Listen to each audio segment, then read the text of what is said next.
I still keep it on my vanity. This old silver hairbrush. The bristles are worn down on one side, and the silver plating is chipping off the handle where a thumb used to rest. It's just a thing, right? Just an object. You see them in antique stores all the time. But every time I pick it up, my hands start to shake. Just a little. Because this brush isn't just for hair. It's a memory of the last time I felt safe. You'd think you know your own family. You'd think that if you shared a bedroom and whispered secrets in the dark for 20 years, that bond was unbreakable. You'd think blood is thicker than water. But the day my sister turned her back on me, she didn't do it in private. She didn't send a letter. She didn't call me up and explain that we were drifting apart. No. The day Danielle cut me out of her life, she did it in the church parking lot, in front of our mother, our aunts, and half the congregation. I reached out for her, and she looked right through me like I was a ghost. She got in the car, closed the door, and didn't look back. And for 12 long years, I thought she did it because she hated me. But to understand why that moment broke me, you have to understand who Danielle was before the silence. We were the Carter girls. That's what they called us. Here come the Carter girls. And in our town, that meant something. Our mother, Lorraine Carter, she was a force. You know the type. First pew at church every Sunday, hats perfectly angled, gloves white as snow. Mother didn't just raise us, she curated us. To her, a family wasn't a home, it was a reputation. One smudge, one mistake, one hair out of place, and you were letting the whole lineage down. Our father passed when I was just a baby, so it was just the three of us in that big drafty house on Elm Street. And because Mother was so particular, Danielle became my world. She was 3 years older than me, but she acted like she was 30. I remember this one night. I must have been 10. I had broken Mother's favorite porcelain figurine, just a little shepherd boy on the mantel. I bumped it and crack, the head rolled onto the carpet. I was terrified. I was hyperventilating, crying so hard I couldn't breathe because I knew Mother's cold, quiet anger was coming. Danielle walked in. She saw the broken porcelain. She saw me shaking. She didn't say a word. She just walked over, picked up the pieces, and put them in her own pocket. When Mother came home and saw the empty spot on the mantel, she turned to us. Her voice was barely a whisper. "Who did this?" I opened my mouth to confess, but Danielle stepped in front of me. "I did, Mama. I was careless." Careless. Danielle took the punishment. She took the scolding. She took the extra chores and the cold shoulder Mother gave her for a week. And later that night, she sat on my bed, picked up this silver hairbrush, and started brushing my hair. 1, 2, 3 strokes, rhythmic, calming. "Don't worry, Nay," she whispered. "I've got you. As long as I'm here, you don't have to be scared." That was us. Me, the emotional one, the one who wore her heart on her sleeve. And Danielle, the shield, the fortress. She absorbed everything so I could stay soft. I want to ask you something. Where are you watching from right now? Drop your city in the comments and tell me this. Have you ever had someone in your life who protected you so well, you didn't even realize how heavy the burden was? Because I didn't. I didn't see it. I just saw my big sister. Years went by. We grew up.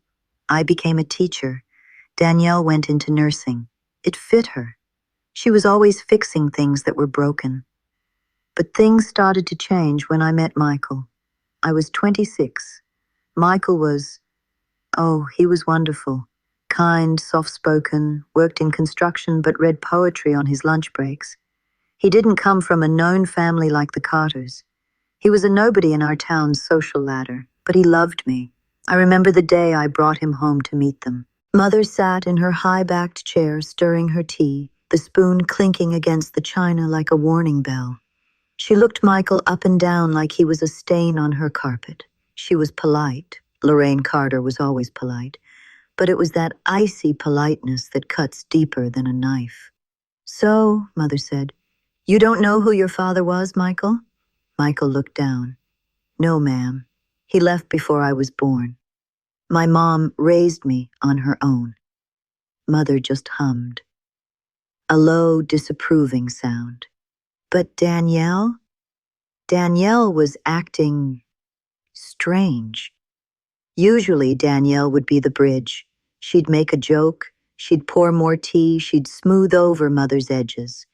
But that day, Danielle was silent. She was sitting across from Michael, staring at him. Not with hate, not with judgment. She was studying him, like she was trying to solve a puzzle. After dinner, I found Danielle in the kitchen, washing dishes aggressively. The water was scalding hot, steam rising up around her face. So? I asked, grinning, leaning against the counter. What do you think? He's great, right? Danielle didn't look at me. She just kept scrubbing a plate harder and harder. He seems nice, Naomi, she said. Her voice was tight. Nice? That's it? I laughed, reaching for a towel. Come on, Danny, he treats me like a queen, and I think I love him. Danielle stopped scrubbing. She stood there, hands submerged in the soapy water, staring out the window into the dark backyard. You have to be careful, she said. Careful of what? He's a good man. It's not about him, she snapped. It was the first time she'd ever raised her voice at me. She turned and her eyes were wide, almost panicked. It's about how things look. It's about Mother. You know how she is about lineage, about history. I don't care about Mother's obsession with image, I said, feeling defensive. I love him. Danielle dried her hands slowly. She walked over to me, grabbed my shoulders, and looked deep into my eyes. Naomi, listen to me. There are things you don't know. Things about this family, about this town. Sometimes love isn't enough to keep you safe. I pulled away. You're sounding just like her, I said, hurting her on purpose. You're sounding just like Mother. Danielle flinched, physically flinched, but she didn't fight back. She just picked up her purse and left without saying goodbye. That was the first crack. I didn't know it then, but Danielle had seen something in Michael, or maybe she had seen something on Michael, a resemblance, a mannerism. She started digging. My sister, the nurse, the rule follower, she started asking questions she was never supposed to ask. She went to the county records office. She talked to the old deacons at the church. She was trying to prove herself wrong. She was trying to find a reason to tell me it was okay to love him. But instead, she found the truth. And the truth is a dangerous thing in a house built on secrets. It was a Tuesday when everything changed. 2 weeks after the dinner. Danielle called me. Her voice was shaking. Come to the house, she said. Mother's here. We need to talk. Is it about Michael? I asked, annoyed. It's about everything, Naomi. Just come.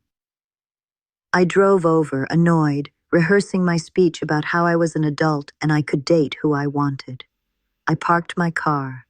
I walked up the steps. I walked into the living room. Mother was standing by the fireplace, her back straight as a rod. Danielle was sitting on the sofa, her face pale, her eyes red-rimmed, like she'd been crying for hours. There was a folder on the coffee table, a plain manila folder. I looked at Mother. She looked calm, terrifyingly calm. I looked at Danielle. She looked defeated. What's going on? I asked, dropping my keys on the side table. The sound echoed in the silent room. Mother stepped forward. Your sister has something she wants to tell you, Naomi. Don't you, Danielle? There was a threat in Mother's voice, a sharp, jagged edge hidden in the velvet. Danielle looked up at me, and for the first time in my life, the sister who had always protected me looked like she was afraid of me. Danny? I whispered. What did you find? Danielle took a breath, a shaky, broken breath. She reached for the folder, her hand hovering over it. I found out why Father left, she whispered. And that is where the world ended. I thought she was going to tell me about a bank account, or a secret debt, or maybe a medical history we didn't know about. But as Danielle opened her mouth to speak, Mother took one step forward and said 4 words that froze the air in the room. Choose carefully, Danielle. Remember. Danielle closed her mouth. She looked at Mother, then she looked at me, and I saw the light go out of her eyes.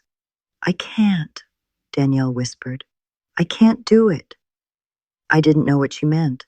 I didn't know she wasn't talking about the secret. She was talking about me. She was deciding right then and there who was going to survive this. And she didn't choose me, or so I thought. I stared at that manila folder like it was a loaded gun. The air in the living room was so thick you could choke on it. You know that feeling when the barometer drops right before a storm? When the birds stop singing and everything goes dead quiet? That was my mother's living room. Danielle's hand was trembling over the paper. My big sister, the rock, the one who never flinched when she was stitching up a wound or dealing with a crisis, was shaking so hard the paper rattled against the wood of the coffee table. Tell her, Mother said. Her voice wasn't loud. It was smooth, like polished glass. Tell her who that boy really is. He's not a boy, I snapped, my voice sounding thin and childish in my own ears. His name is Michael. Danielle took a deep breath. She looked up at me, and her eyes were swimming with tears. Naomi, Michael's last name isn't just Smith. His mother's maiden name was distinct. Does the name Calloway mean anything to you? I shook my head. No. Should it? It meant something to Father, Mother interjected, taking a sip of her tea as if we were discussing the weather. It meant a great deal to him. Danielle finally opened the folder. She pulled out an old photograph. It was black and white, grainy at the edges. It showed a woman standing next to a car, a classic Buick, and leaning against the hood, looking younger, happier, and less burdened than I ever remembered him, was our father. Who is she? I whispered. That, Danielle said, her voice cracking, is Michael's grandmother. She was the woman Father loved before he married Mother, and while he was married to Mother. My stomach dropped. I felt sick, dizzy. So? That was 40 years ago. What does that have to do with Michael? Naomi, Danielle said gently, reaching across the table to touch my hand. I pulled away. Michael's mother is Father's daughter, his illegitimate daughter. The family paid them to leave town, paid them to never use the name Carter, paid them to disappear so this family, so Mother, could keep her standing in the church. I stared at her. I tried to do the math in my head, but the numbers were swimming. Wait, if Michael's mother is my half-sister, then Michael is your nephew, Mother said coldly, biologically, legally, and socially. The room spun. I sat down heavily on the sofa. My nephew, the man I loved, the man I had held hands with, the man I had kissed. It's not. We aren't. I couldn't even say the word. It's not incest in the eyes of the law in some states, perhaps, Mother said, smoothing her skirt. Cousins marry, but an aunt and a nephew, even half-relations, in this town, with my name attached to it? She let out a short, sharp laugh. It would be a scandal that would burn this house to the ground. It would confirm every rumor, every whisper I spent 30 years silencing. I looked at Danielle. I needed her to tell me it was going to be okay. I needed her to pick up the silver hairbrush and smooth this over. I needed her to be my shield. So we just tell people we're distant cousins, I stammered, grasping at straws. We don't have to tell them the specifics. Michael doesn't even know. He said his dad left. He doesn't know the connection. He will find out, Danielle said. If you marry him, Naomi, the birth certificates, the records, it all comes out. The link is too close. You can't hide a bloodline like that in a town like this. Then we'll move. I stood up, desperate. We'll go away. We'll go to California. We'll go somewhere nobody knows who the Carters are. I looked at Mother. I expected anger. I expected her to yell. But she didn't yell. She just smiled. And that smile, it was the scariest thing I have ever seen. "You can go," Mother said softly. "You can run off with that boy. But you know how this works, Naomi. You know how this town works. If you stay with him, the truth comes out. And if the truth comes out, I will make sure everyone knows exactly who he is. And I will make sure everyone knows exactly what his grandmother was." "She was a woman Father loved," I screamed. "She was a whore," Mother said. The word hung in the air like a slap. "And I will make sure Michael knows it. I will make sure his mother knows that we know. I will sue them for the money we paid them to stay silent. I will drag that boy's life through the mud until he wishes he had never met you." She wasn't bluffing. I looked at her eyes, hard, flinty, unyielding. She would destroy Michael just to save her own pride. She would ruin his mother, a woman who had done nothing wrong, just to keep her reputation clean. I turned to Danielle. "Danny, please, help me. Tell her she's crazy." This is the moment. This is where everything pivoted. I saw Danielle look at Mother. I saw the calculation happening behind her eyes. Danielle knew Mother better than anyone. She knew that Lorraine Carter didn't make idle threats. If I fought her, Michael would be collateral damage. Danielle looked down at her hands. She twisted the ring on her finger, and then she looked up at me. But the warmth was gone. The sister who used to braid my hair was gone. "Mother is right," Danielle said. I froze. "What?" "Mother is right," Danielle repeated, her voice stronger this time. "It's disgusting, Naomi. It's unnatural. You can't be with him." I stepped back, knocking into the side table. The lamp wobbled. You don't mean that. You told me to follow my heart. You told me last week that he seemed nice." "I didn't know then what I know now," Danielle said. She stood up and walked over to stand next to Mother. They stood shoulder to shoulder, the two Carter women. "And me. The mistake. You have to end it," Danielle said coldly. "Today. You have to break it off. You have to tell him you don't love him. You have to make him leave town." "I can't." I was crying now, ugly, heaving sobs. "I love him." "Love?" Danielle scoffed. She crossed her arms. "You're embarrassing yourself. You're embarrassing us. Honestly, Naomi, I always knew you were weak, but I didn't think you were this desperate." The words hit me like physical blows. Weak, desperate. "Danny," I whispered. "Don't Danny me," she snapped. "Fix this, or don't come back to this house." I ran. I grabbed my keys and I ran out of that house as fast as I could. I drove to Michael's apartment, blinded by tears. I didn't tell him the truth. How could I? How could I tell him that his grandmother was the secret shame of my father? How could I tell him that my mother was planning to sue his family into oblivion? I did exactly what they wanted. I told him I didn't love him. I told him I had met someone else. I broke his heart to save him. And then I went back to my sister. I truly thought that once I had done it, once I had sacrificed my happiness, Danielle would be there to hold me. I thought she would be waiting with the tea and the sympathy, telling me I did the brave thing. But I was wrong. This is where I need you to listen closely. Because what happened next is the part that still wakes me up at night. 2 days after I broke up with Michael, I went to church. It was Sunday. We always went to church. I walked in feeling like a shell of a person. I saw Mother and Danielle sitting in our usual pew. 3rd row, left side. I walked up the aisle. People were watching. They always watch the Carters. I got to the pew. I went to slide in next to Danielle. And Danielle, she put her purse on the seat next to her. I stopped. I looked at her. "Danny, move your bag."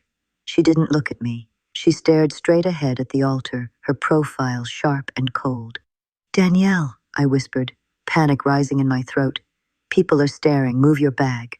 She turned her head slowly. She looked me up and down like I was a stranger who had asked for change. "This seat is taken," she said loudly. Heads turned. Mrs. Higgins in the row in front of us turned around. The choir stopped shuffling their papers. "What are you doing?" I hissed. "I did what you said. I broke up with him. I did it." "It's not about what you did, Naomi," Danielle said, her voice carrying through the quiet sanctuary. "It's about who you are. We can't have that kind of influence around us anymore." Mother sat next to her, serene, eyes closed in prayer, ignoring the scene entirely. I stood there, humiliated, my face burning. My own sister was kicking me out of the family pew, in public. "You're joking," I said, my voice trembling. "Do I look like I'm joking?" Danielle stood up then. She towered over me. "Go sit in the back, Naomi, or better yet, just go." I looked around. Everyone was watching. The judgment was palpable. I felt naked. I felt dirty. I turned around and walked out. I heard the heavy oak doors boom shut behind me. I sat in my car in the parking lot and screamed until my throat bled. That was the beginning. For the next 12 years, Danielle became the enforcer. If I called the house, she hung up. If I sent a Christmas card, it came back unopened. When I got sick and was in the hospital for surgery, she didn't come. Mother didn't come either. I was alone. I rebuilt my life. I moved to a small apartment on the other side of town. I got a new job. I stopped dating. I became hard. I became bitter. And every night, I cursed my sister's name. I hated her. I hated her more than I hated Mother, because Danielle knew me. She knew my heart, and she crushed it under her heel. But here is the thing about hate. It blinds you. It makes you miss the details. It wasn't until last week, 12 years later, that the phone rang at 3:00 a.m. You know that ring, the middle of the night ring. It's never good news. I picked it up, groggy. "Hello? Naomi?" The voice was raspy, weak, but I knew it instantly. It was a voice I hadn't heard in over a decade. "Danielle?" I sat up, my heart hammering. "What do you want? Is it Mother?" "Mother is gone, Naomi," she said. "She passed an hour ago." I didn't feel sadness. I felt relief, and then guilt for feeling relief. "Oh, you need to come to the house," Danielle said. There are boxes, things you need to see." "I don't want anything from that house," I spat back. "I don't want her money, and I don't want to see you." "Naomi, please." Danielle's voice broke. It was the first crack in the armor I had heard in 12 years. "I'm not asking you to come for her. I'm asking you to come for me. I have something to give you." "What could you possibly have that I would want?" I asked coldly. "The truth," she whispered. "I have the truth." I almost hung up. I should have hung up, but curiosity is a powerful thing. And deep down, a tiny, stupid part of me still wanted my big sister back. So I went. I drove back to the house on Elm Street. The driveway was full of cars, church people probably, coming to pay respects. I parked on the street. I walked up the steps. The door was unlocked. I walked into the living room. It looked exactly the same as it did the day I left. Same furniture, same smell of lemon polish and old paper. Danielle was sitting on the sofa. She looked old. Her hair was graying at the temples. She looked tired, bone tired. She looked up at me, and for a second, I saw the sister from my childhood. "You came," she said softly. "I came," I said, keeping my distance. "You said you had the truth. Make it quick." Danielle reached under the cushion of the sofa. She pulled out an object. It wasn't a will. It wasn't a deed to the house. It was my old silver hairbrush. She held it out to me. Her hand was shaking. "I kept it," she said. "Every day. I kept it right here." "Why?" I asked, refusing to take it. "Why would you keep that? You threw me away." I didn't throw you away, Naomi, she said, tears spilling over her cheeks. I hid you. Hid me? You humiliated me. You shamed me in front of the whole town. Yes, she said, I did. And do you know why? Because you're just like her, I yelled, pointing at the empty chair where Mother used to sit. Because you care more about reputation than you care about your own sister. No, Danielle screamed back. She stood up, slamming the brush onto the table. Because as long as you looked like a victim, she left you alone. The room went silent. What? I whispered. Danielle took a step toward me. Her eyes were wild, desperate. Think, Naomi. Think about Mother. What did she do when she felt threatened? She destroyed people. She destroyed Father's other family. She was going to destroy Michael. If I had stood by you, if I had supported you, she would have seen us as a united front. She would have seen it as a war. Danielle's voice dropped to a whisper. And she would have burned you to the ground to win that war. She would have ruined your teaching career. She would have hounded Michael until he lost his job. She would have made sure you never had a moment of peace. I stared at her, my mind racing. But, Danielle continued, when I turned on you, when I cut you off, she was satisfied. She thought she had won. She thought she had turned me into her perfect little soldier. She saw you alone, cast out, suffering, and she felt safe. Her ego was fed. So she stopped hunting you. My knees gave out. I sank onto the ottoman. You mean, I choked out. You mean you did it on purpose?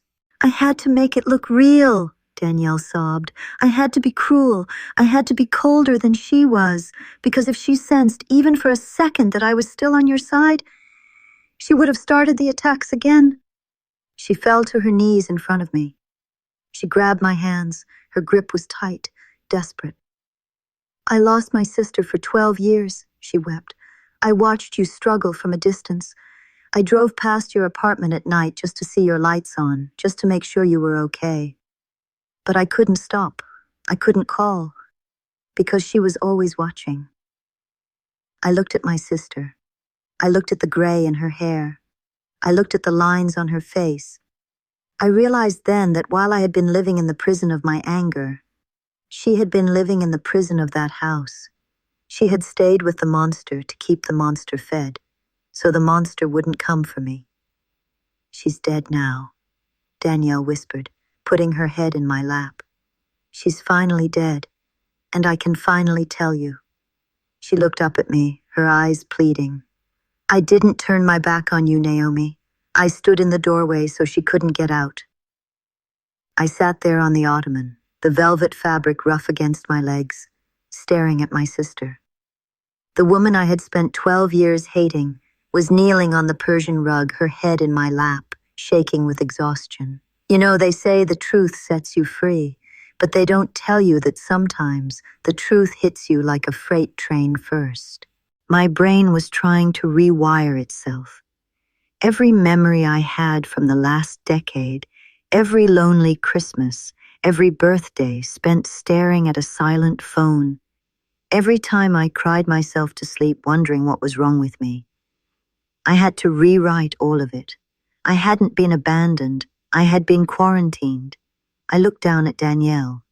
Her hair, which used to be so thick and glossy, was thin now. Her hands, the hands of a nurse, were dry and cracked.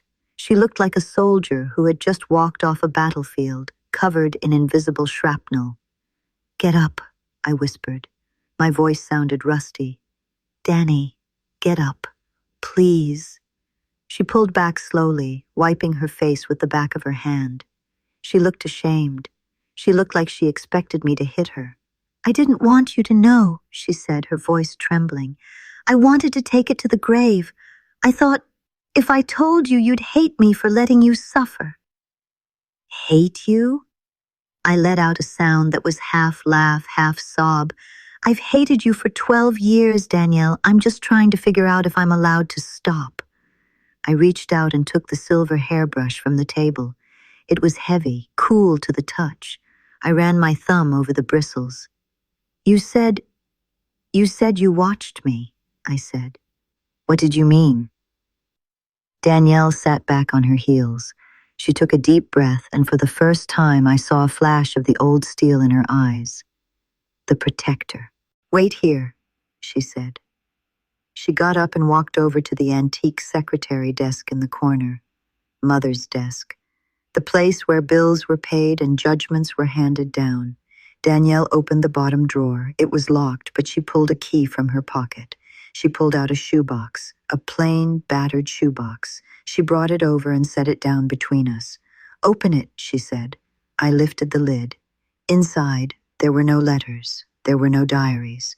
There were receipts, dozens of them, and parking stubs, and printed emails.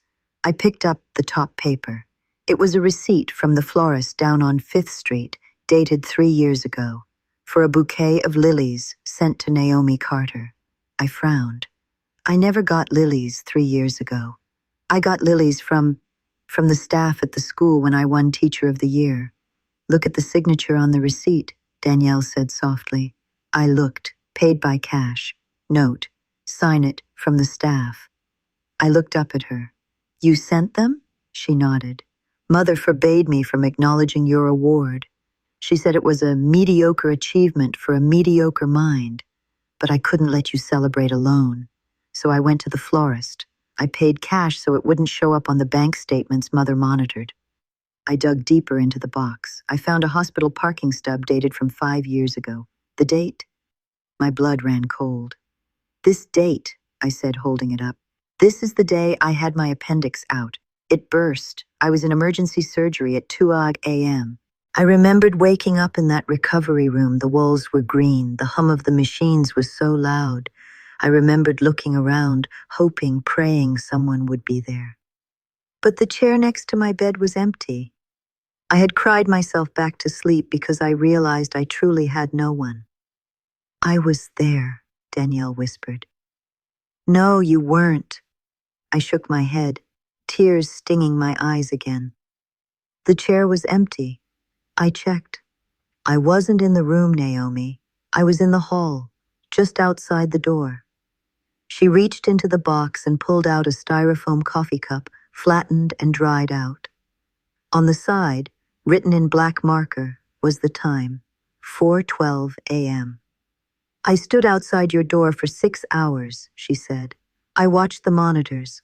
I harassed the nurses at the station to make sure they were giving you the good pain meds. When the doctor came out, I made him walk down the hall so I could talk to him without you hearing my voice. Why didn't you come in? I demanded. Why didn't you just walk in the door and hold my hand? Because Mother called the hospital, Danielle said. Her face hardened. She called the front desk. She told them that if any member of the Carter family visited you, she would consider it a breach of your privacy, and she would sue the hospital. She was looking for a reason to hurt you, Naomi. If I had walked in that room, she would have cut off your health insurance. You were still on the family plan then, remember? I gasped. I had forgotten. I was 26, just barely on the edge of aging out, but because of a loophole in the policy, I was covered under Father's old union plan until I was 27. She told me, Danielle continued, her voice devoid of emotion now, that if I went to see you, she would cancel the policy that morning. You would have woken up to a $40,000 medical bill, so I stayed in the hall. I let you think you were alone, so you wouldn't go bankrupt. I dropped the parking stub. I covered my face with my hands. The cruelty was so precise. It was surgical. Mother didn't just want to punish me. She wanted to leverage my pain to control Danielle, and she wanted to leverage Danielle's silence to punish me. It was a perfect closed loop of misery. And Michael? I asked, my voice muffled by my hands. Did you know about him? Danielle sighed, a long, heavy exhale that seemed to deflate her entire body. I kept tabs, she said. He moved to Chicago. He got married 2 years ago.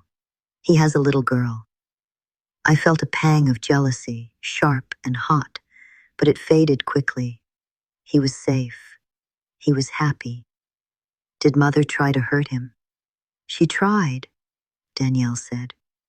About 6 months after you broke up, she started making calls. She was going to call his employer. She was going to start the rumor mill, but I stopped her.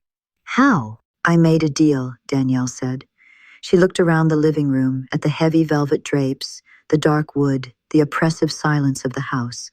I told her that if she left Michael alone, and if she left you alone, I would stay here, forever. I stared at her. You were going to move out. You had that job offer in Atlanta. I did. She nodded. I was packed, but I unpacked. I told her I would never marry. I would never leave. I would stay here and be her nurse, her companion, her punching bag until the day she died. In exchange, she had to pretend you didn't exist. I looked at my sister, really looked at her. I had always thought Danielle was the cold one, the one who cared about status.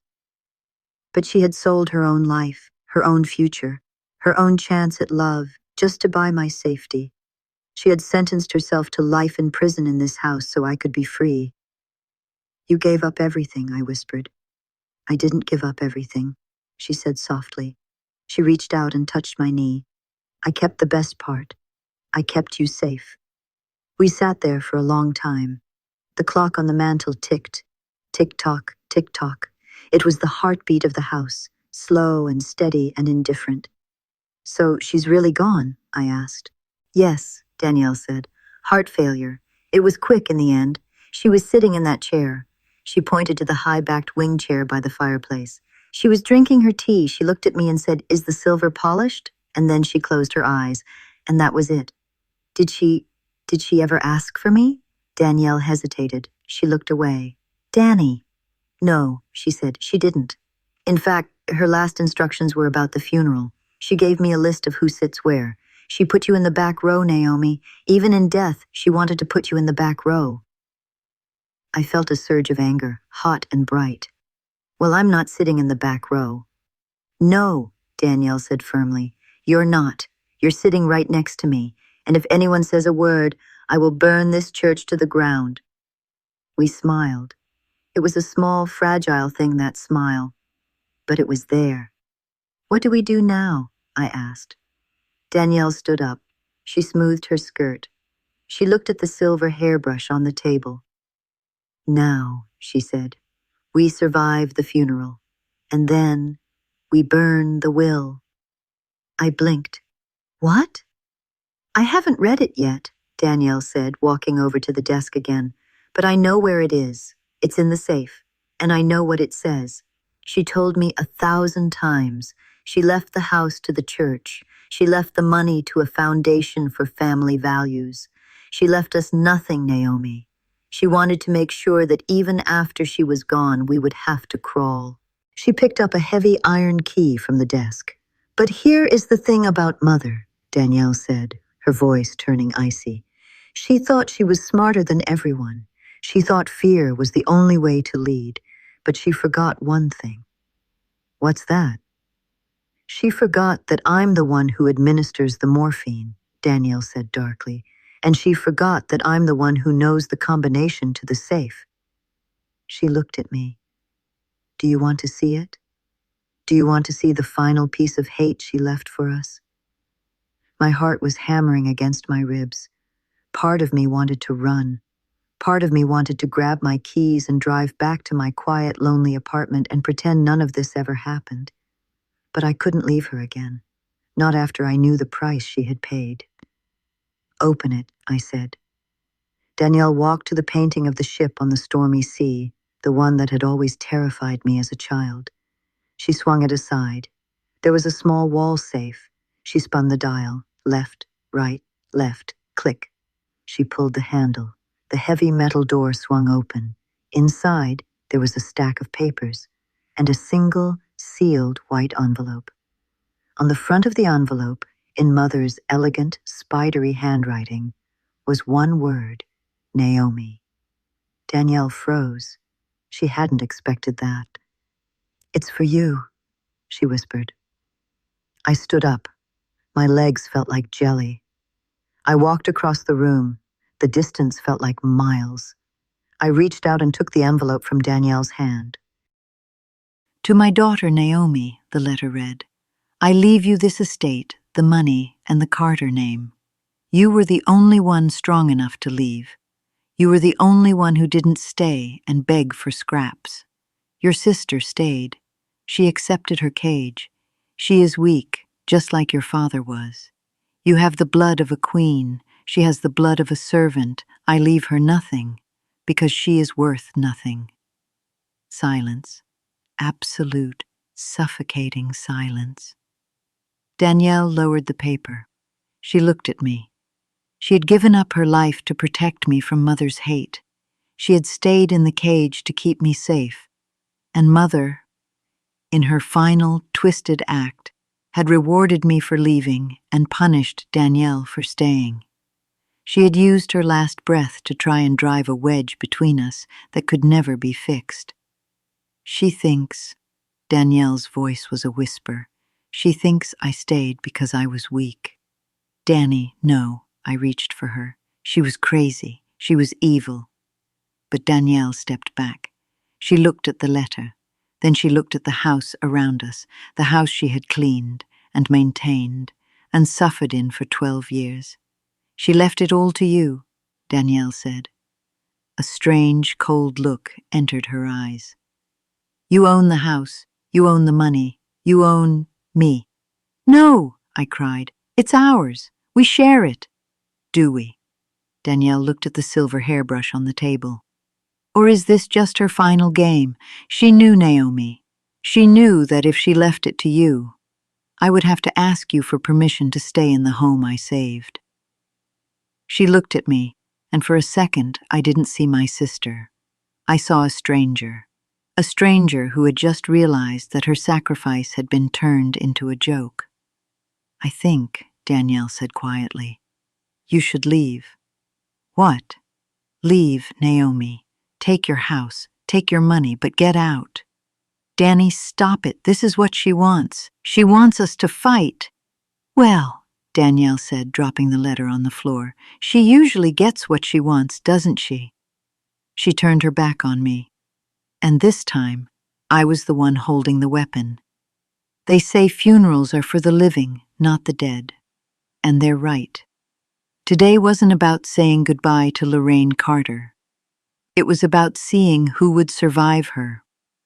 I stood in the hallway of the house that was legally mine now, the house that felt like a mausoleum. Upstairs, I could hear Danielle moving around. Heavy, slow footsteps. Since she read that letter, the letter where Mother called her a servant and me a queen, Danielle hadn't looked at me. She hadn't spoken to me. She had retreated back into her shell, but this time the shell was made of ice, not steel. I looked at myself in the mirror. I looked like a Carter. I had the jawline, I had the posture. And now, according to a piece of paper in a safe, I had the power. Mother wanted me to be the strong one. She wanted me to be the ruthless matriarch who stepped over her sister to get the prize. Fine. I adjusted my hat. I pulled the black veil down over my eyes. If she wanted a queen, she was going to get one. But not the one she expected. They say funerals are for the living, not the dead. And they're right. Today wasn't about saying goodbye to Lorraine Carter. It was about seeing who would survive her. I stood in the hallway of the house that was legally mine now, the house that felt like a mausoleum. Upstairs, I could hear Danielle moving around, heavy, slow footsteps. Since she read that letter, the letter where Mother called her a servant and me a queen, Danielle hadn't looked at me. She hadn't spoken to me. She had retreated back into her shell, but this time the shell was made of ice, not steel. I looked at myself in the mirror. I looked like a Carter. I had the jawline. I had the posture. And now, according to a piece of paper in a safe, I had the power. Mother wanted me to be the strong one.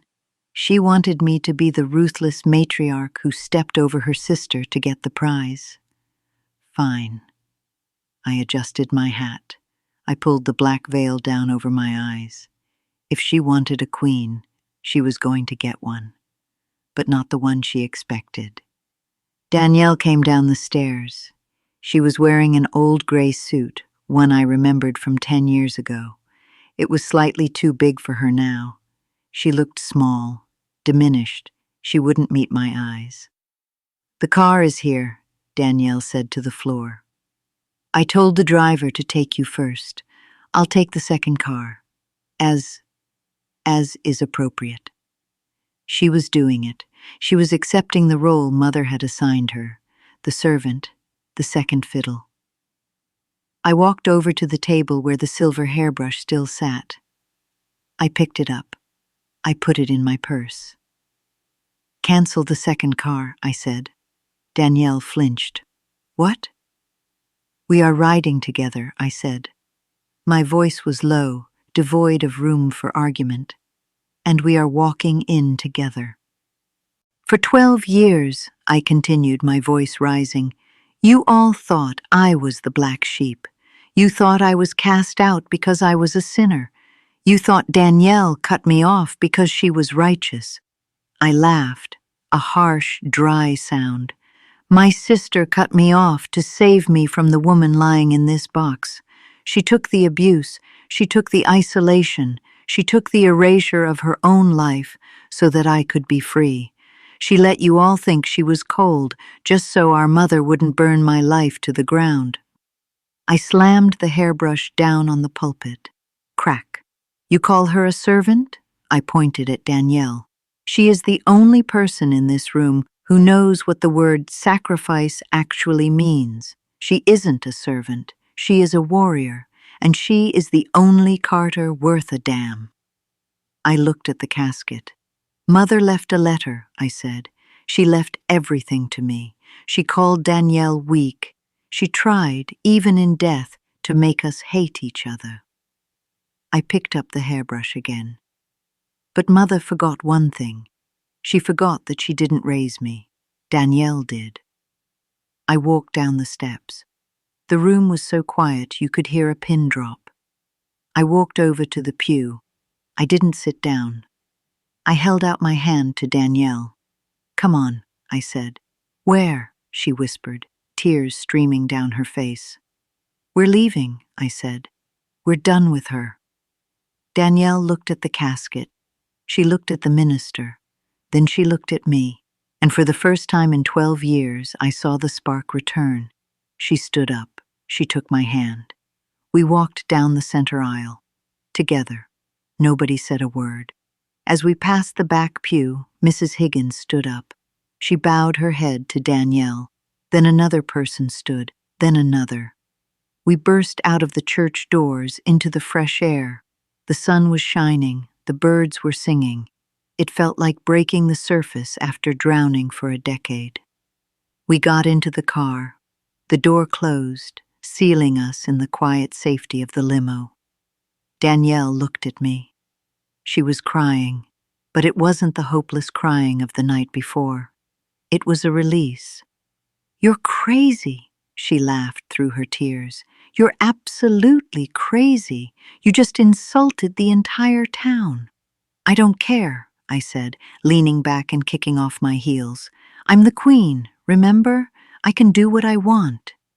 We laughed. We actually laughed. But then the car turned the corner onto Elm Street, and the house came into view. The laughter died, because the funeral was the easy part. The funeral was just words. Now we had to deal with the reality. We walked into the house.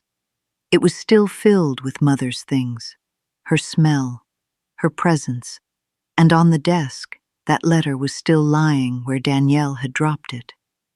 I leave her nothing, because she is worth nothing. Danielle saw it. Her shoulders slumped. The light went out of her eyes again. "It doesn't change anything, Naomi," she said quietly. "You stood up for me. Thank you. But legally, she won. This is your house. I am just a guest." No, I said. I walked over to the desk. I picked up the letter. I picked up the will. Naomi? I told you, I said, turning to face her. She didn't raise me. You did, and you taught me that sometimes, to save the thing you love. You have to destroy the thing that threatens it.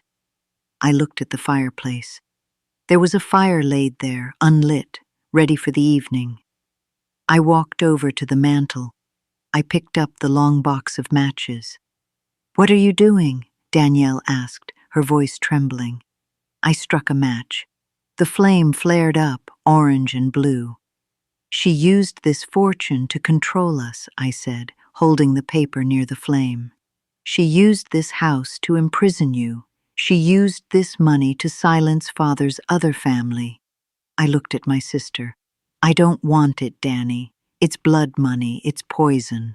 Naomi, that's millions of dollars. That's the deed to the estate. I know, I said. And if we keep it, we keep her.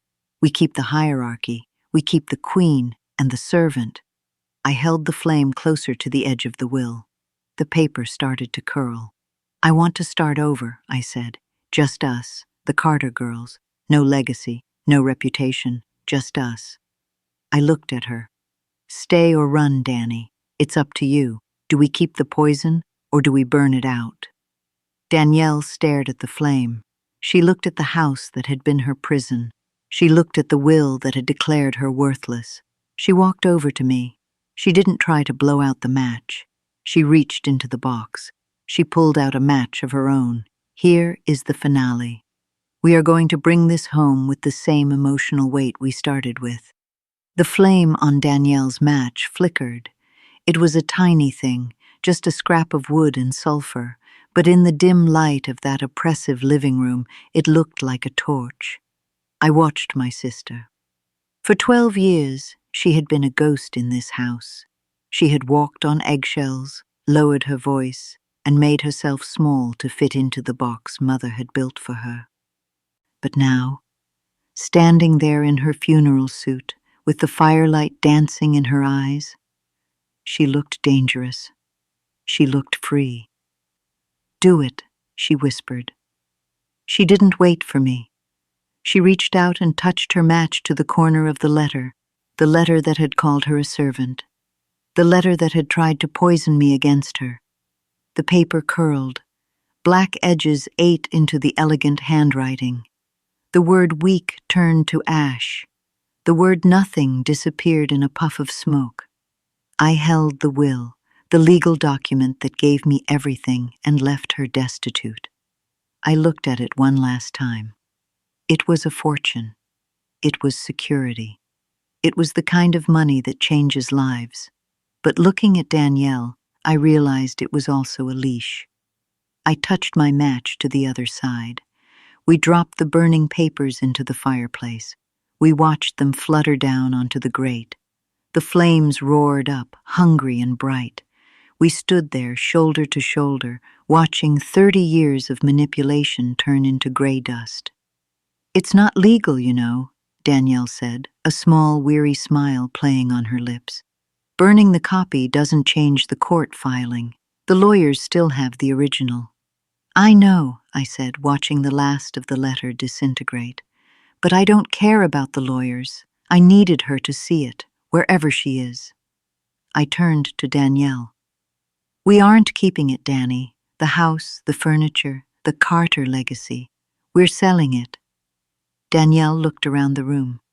She looked at the high-backed chair where Mother used to sit like a judge. Sell it, she whispered. Every brick, I said firmly. We sell the estate.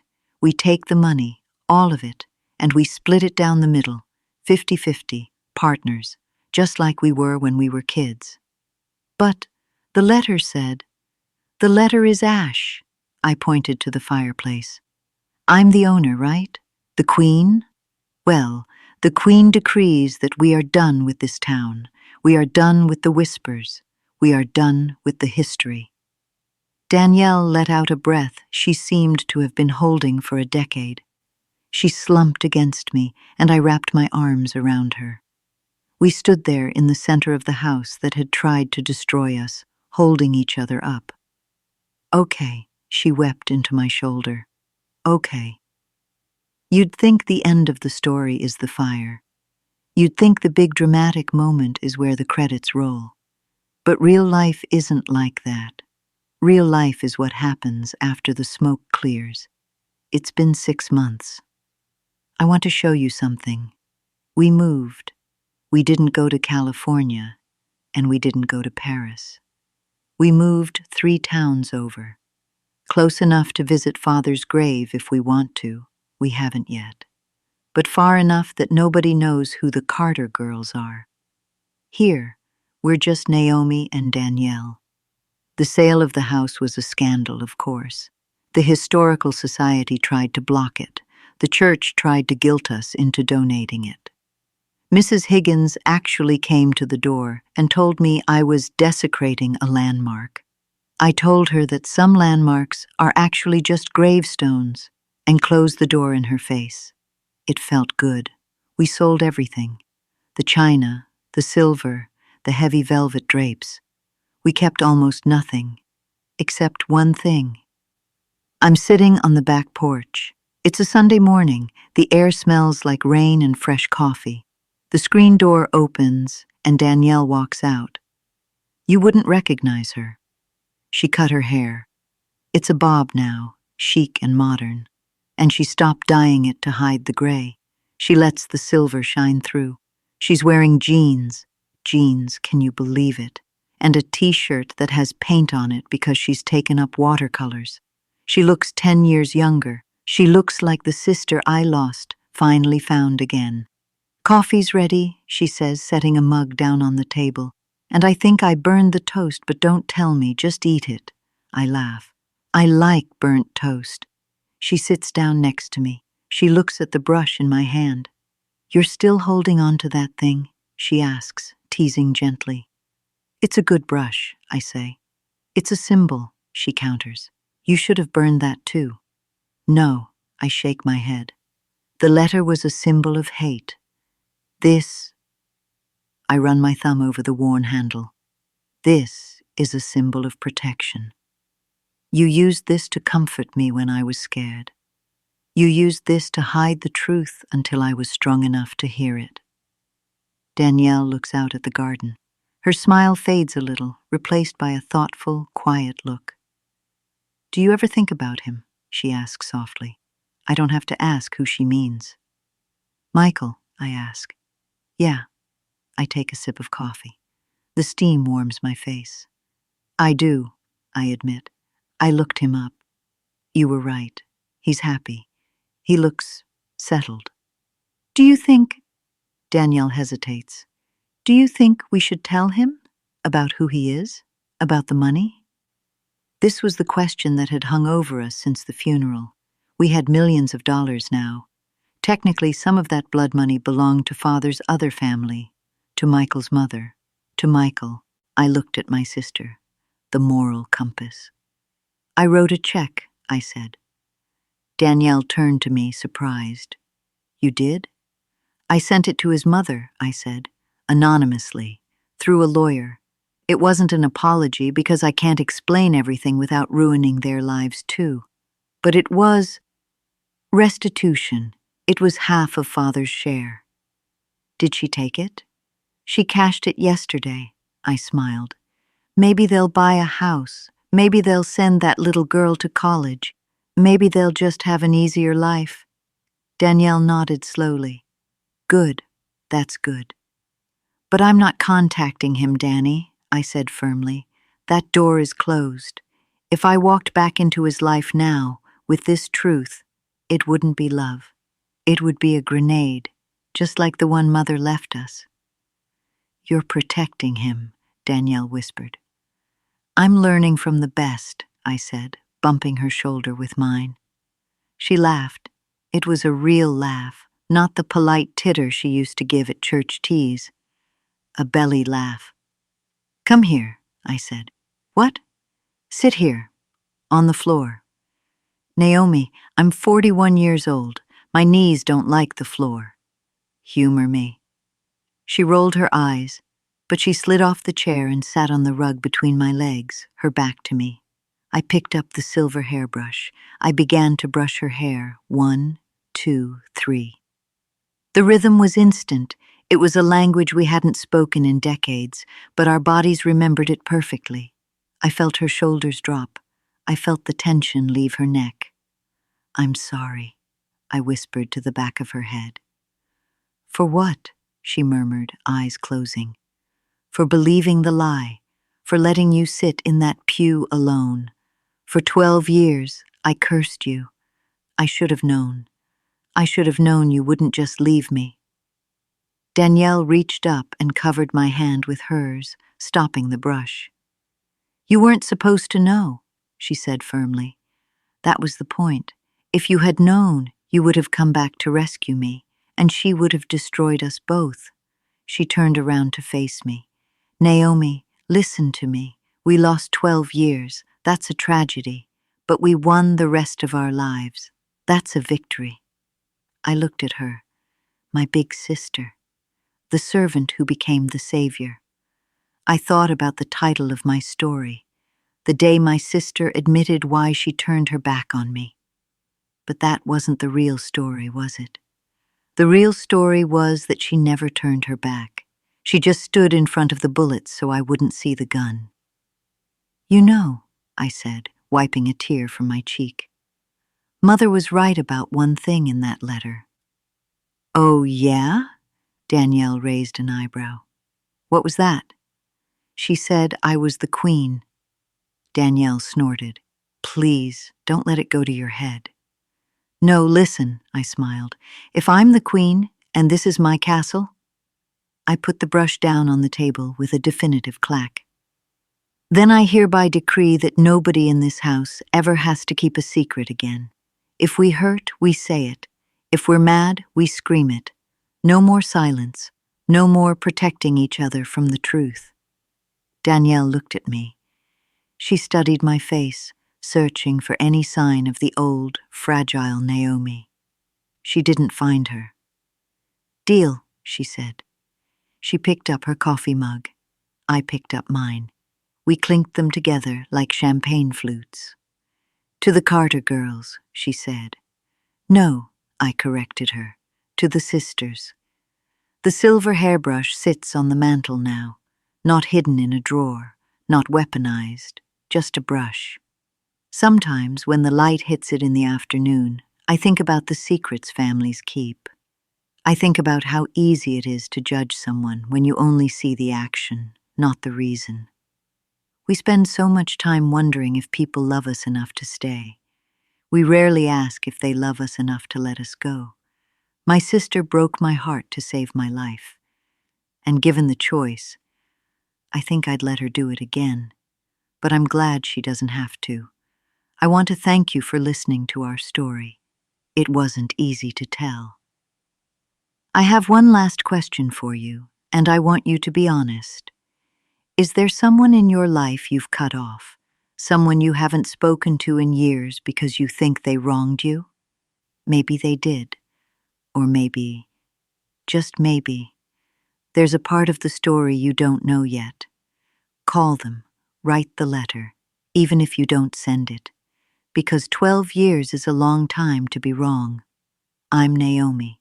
This is my sister Danielle, and we're finally home.